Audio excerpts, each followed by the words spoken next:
Good morning, नमस्कार। आप सभी का भरपूर स्वागत है एग्जाम रूट में। और आज हम बात करेंगे राजा नंद कुमार वर्सेस कलकत्ता सर्वोच्च न्यायालय के बारे में। इस बात को लाने का हमारा मेन मकसद है कि सर्वोच्च पद पर बैठे हुए व्यक्ति कहां तक गिर सकते हैं और न्याय व्यवस्था का एक जीता जागता नग्न चित्रण इस वाद में मिलता है कि सर्वोच्च पद पर बैठे हुए व्यक्ति अपने कर्तव्यों का पालन न करते हुए और एक मित्रता कहां तक पहुंच जाती है कि एक राजा तक को सामान्य केस में फांसी की सजा तक दे दी जाती है।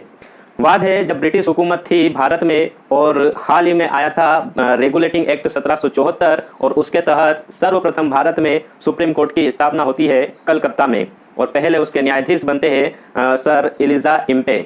तत्कालीन गवर्नर होते हैं, गवर्नर जनरल होते हैं वारेन हेस्टिंग।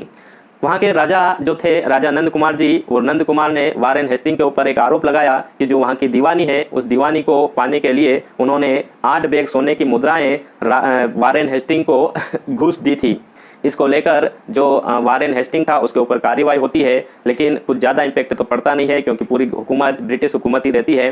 बाद में फिर वारेन हेस्टिंग राजा नंद कुमार से शत्रुता निभाता है। कुछ समय बीतने के बाद जो राजा नंद कुमार थे इनके ऊपर एक जालसाजी का केस दायर करता है वहाँ के पंडित के द्वारा।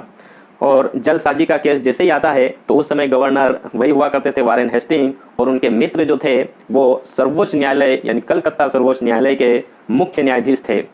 यह केस जब वहां पर सुप्रीम कोर्ट पहुंचा तो इन दोनों की आपसी मित्रता के कारण राजा नंद कुमार का एक सामान्य जो केस था, सामान्य आरोप उसके ऊपर था कि जालसाजी का, और उसमें ही सर एलिजा इम्पे के द्वारा उन्हें फांसी की सजा दी गई। और 5 जून 1975 को राजा नंद कुमार को फांसी पर लटका दिया गया। तो यह एक वाद था जिसमें जीता जागता उदाहरण न्याय व्यवस्था पर उठता है और न्याय व्यवस्था का नग्न चित्रण मिलता है, और एक दोस्ती का भी कि एक दोस्ती कितने चरम पर पहुंच जाती है कि एक राजा को सामान्य केस पर फांसी की सजा तक दे दी गई। अन्य किसी वीडियो पर हम चर्चा करेंगे, तब तक अपना ख्याल रखिएगा। जय हिंद, जय भारत, नमस्कार।